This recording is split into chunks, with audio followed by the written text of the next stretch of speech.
कामी तजे न कामना। जो कामी व्यक्ति होता है ना, वो नाम दीक्षा लेने के बाद भी उस विषय विकार को छोड़ता नहीं है, शुअर की तरह उसी में नाक रगड़ता रहता है। क्यों?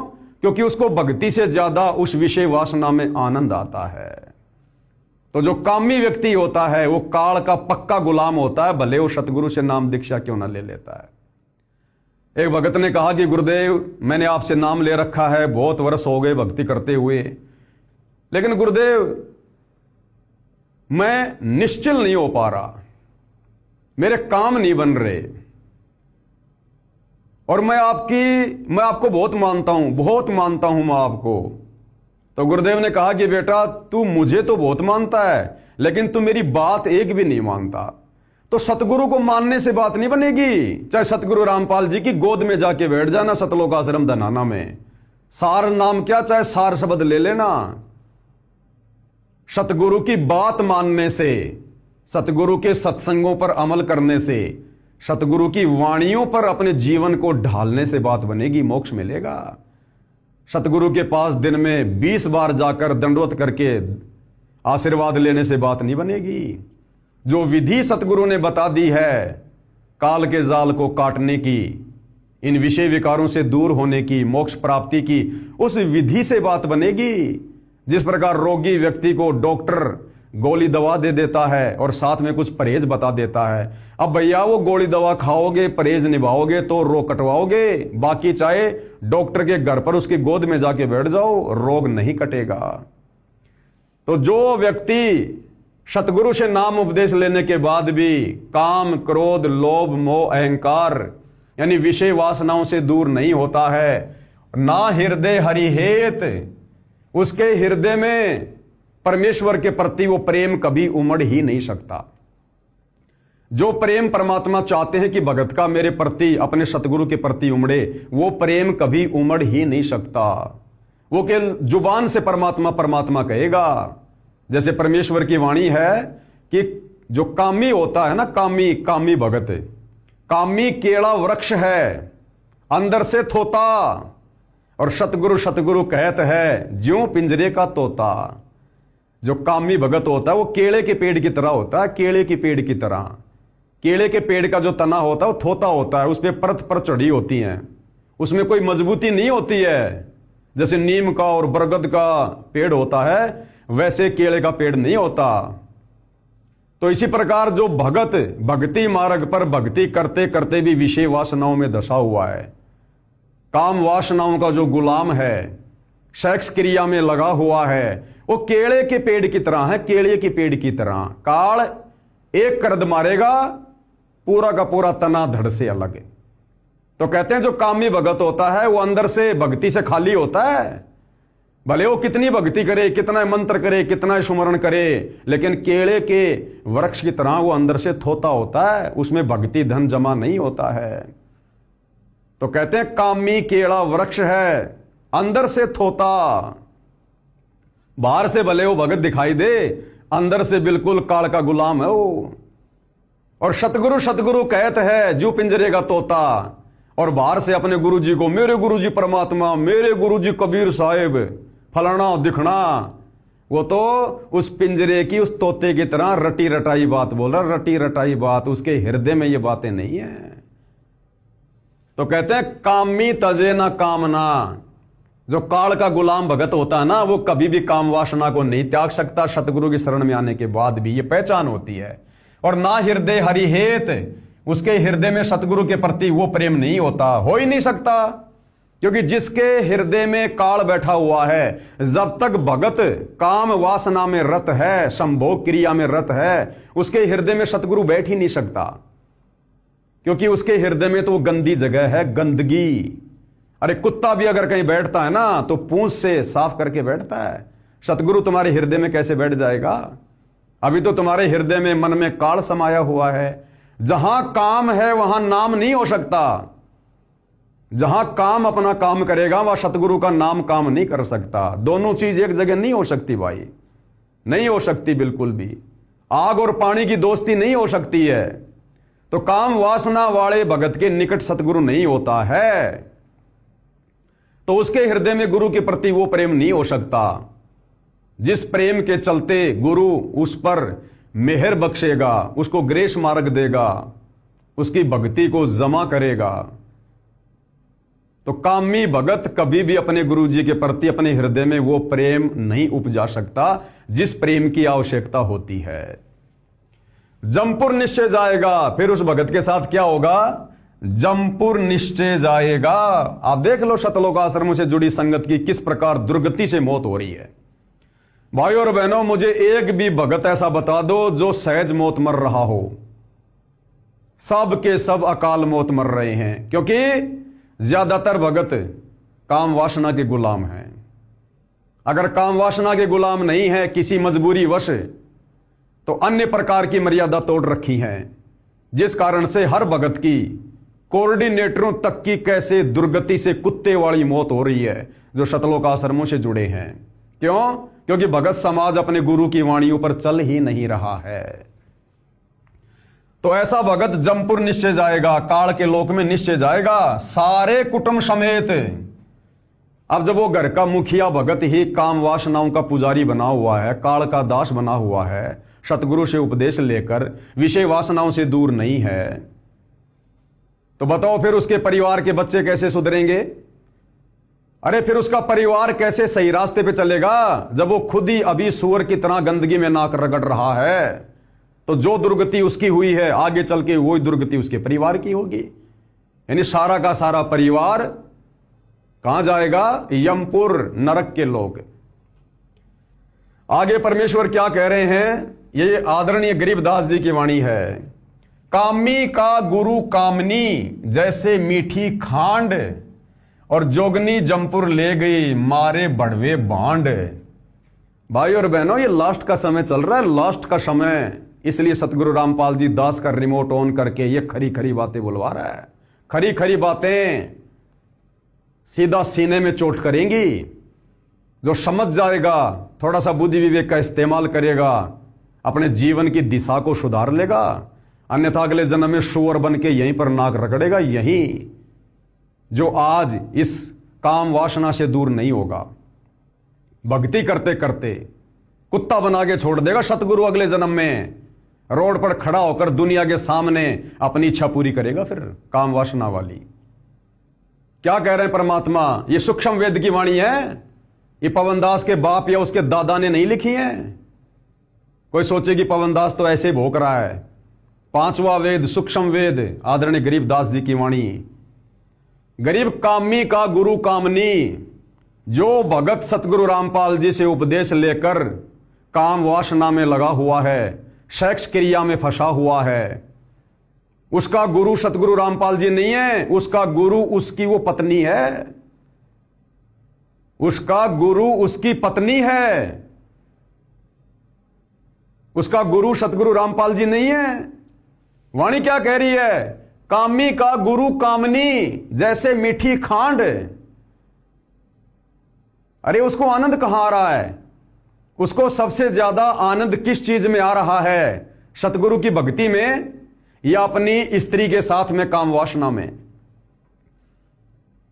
अरे जिस उमंग के साथ वो कामी भगत अपनी स्त्री के साथ में सेक्स करता है, क्या उस उमंग के साथ वो कभी अपने सतगुरु का सुमरण करता है? जिस विशेष उमंग के साथ में वो अपनी औरत के साथ में सेक्स करता है, क्या उस उमंग के साथ में वो कभी अपने सतगुरु के मंत्रों का जाप करता है क्या? तो उसका गुरु कौन हुआ? उस कामी भगत को अभी सबसे ज्यादा आनंद किस चीज में आ रहा है? विषय वासना में, सेक्स में आना चाहिए। भक्ति में आनंद आना चाहिए, सतगुरु के सत्संग सुनने में, सतगुरु की महिमा करने में, सतगुरु का नाम जाप करने में। वो तो सारा दिन में एक माला भी ढंग से नहीं हो पाती। मन पता नहीं, एक माला करते समय 50 बार भटकेगा, 50 बार कहां कहां की बातें याद आएंगी। और जब अपनी स्त्री के साथ में वो शारीरिक संबंध बनाता है, उस समय वो भगवान की भक्ति भूल जाता है, दुनियादारी भूल जाता है, मंत्र मुग्ध होकर भूल जाता है सब कुछ। और उस समय उसका ध्यान कहां होता है?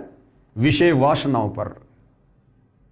इसलिए गरीबदास जी कह रहे हैं कि कामी भगत का गुरु उसका सतगुरु नहीं होता, कामी भगत का गुरु उसकी पत्नी होती है, क्योंकि अभी उसकी रुचि गुरु की भक्ति में इतनी नहीं है जितनी अपनी औरत में है।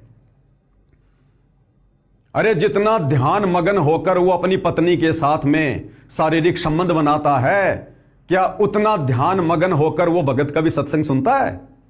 नहीं सुनता ना। तो अभी उसका ध्यान कहां है? अभी उसको आनंद कहां आ रहा है? काम वासना में, विषय वासना में। तो उसका गुरु कौन हुआ? उसकी पत्नी, अर्थात काल। कौन हुआ? काल।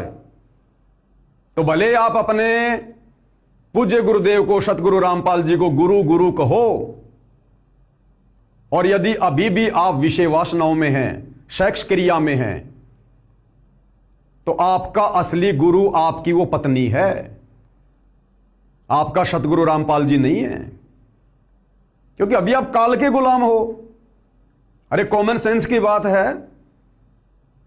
परमात्मा इस काल के लोक में आकर हमें जो प्रथम मंत्र देते हैं, और प्रथम मंत्र के अंदर जो 5 ये प्रधान देवी देवता हैं, उनमें सबसे पहले हमें परमात्मा श्री ब्रह्मा जी का मंत्र देते हैं, ओम मंत्र। हम सतगुरु से उपदेश लेकर ओम मंत्र का जाप क्यों करते हैं? इसलिए करते हैं कि हमारे ऊपर श्री ब्रह्मा जी का ऋण चढ़ा हुआ है, श्री ब्रह्मा जी का कर्जा चढ़ा हुआ है। ब्रह्मा जी का ऋण कौन सा? रजोगुण का।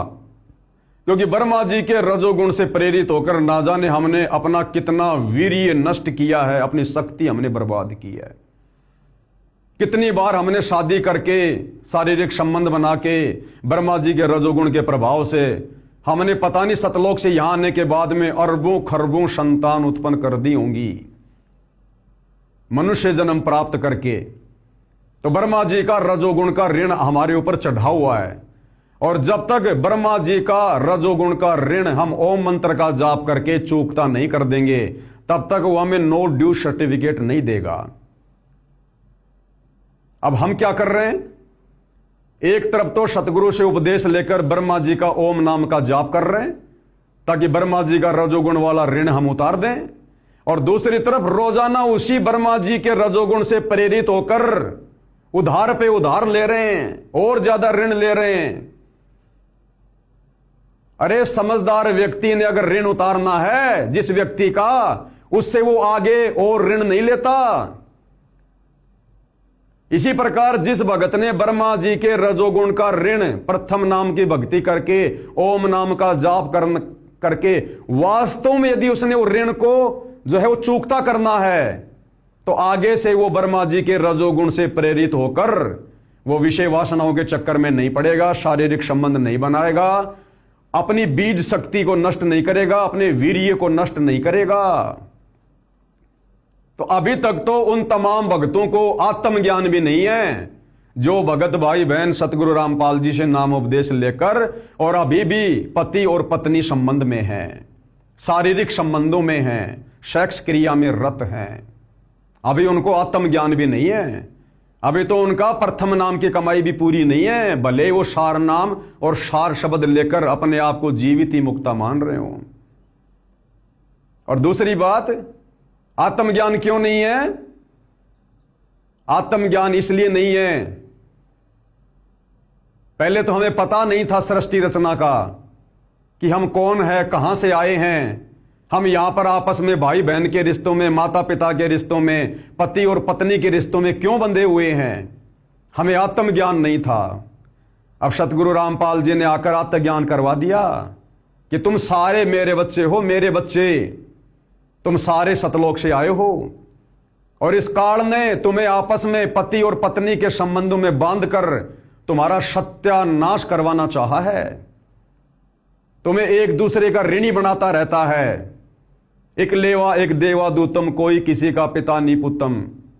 ऋण संबंध जुड़े सब नाता, अंत समय सब 12 बाटा।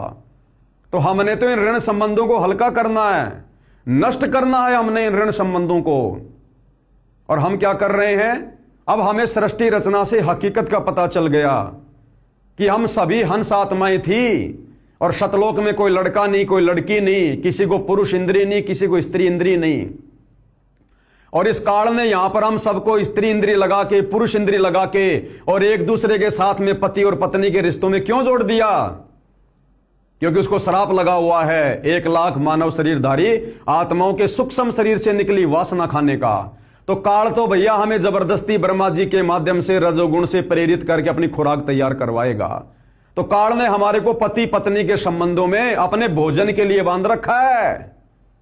यह बात आकर सतगुरु ने समझाई और सतगुरु से उपदेश लेकर अब भी हम काल का भोजन तैयार करेंगे। अब भी हम सुअर की तरह उसी गंदगी में नाक रगड़ते रहेंगे। तो हमें आत्मज्ञान भी नहीं, अभी तो बात कर रहे हैं हम सतलोक जाने की। अरे आपने भी नाम ले लिया, आपकी जो धर्म पत्नी है उसने भी नाम ले लिया।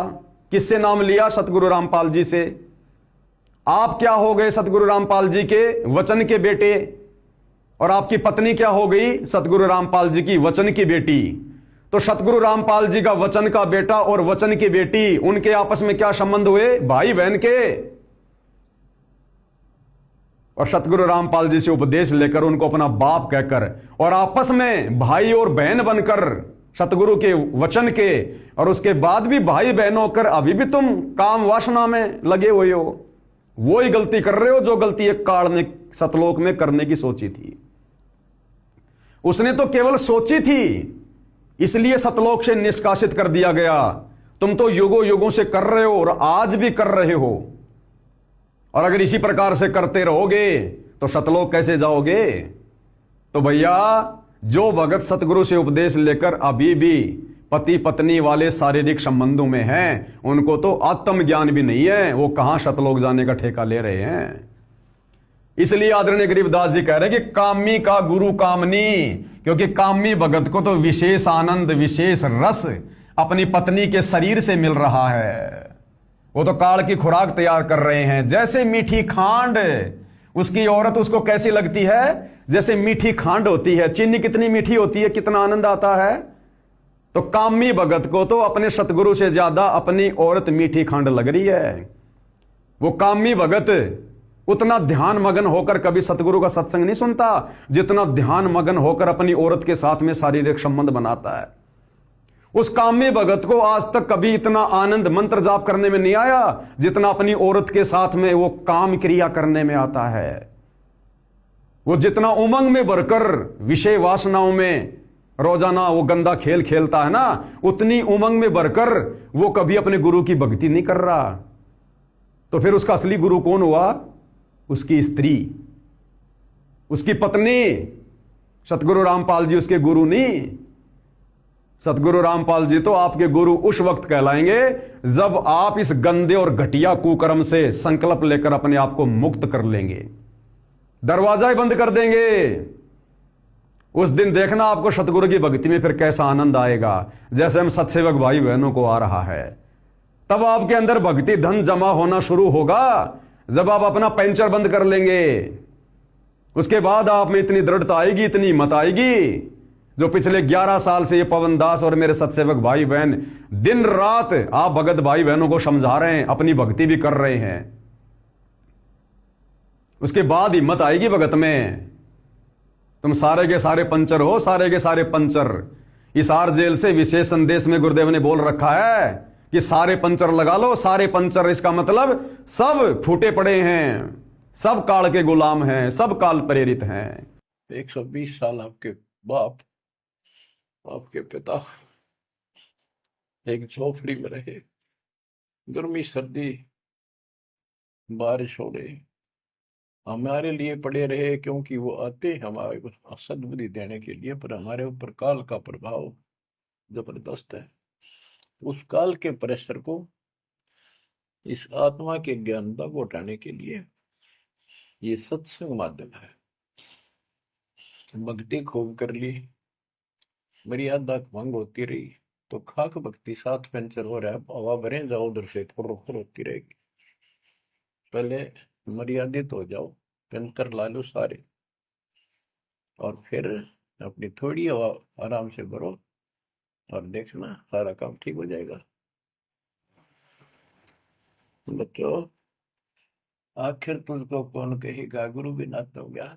तो आदरणीय गरीबदास जी कह रहे हैं कि भैया कामी का गुरु कामनी, और जैसे मीठी खांड, और जोगनी जमपुर ले गई, वो तेरी पत्नी है ना, वो माया है तेरे लिए माया, और उस पत्नी के लिए उसका पति माया है।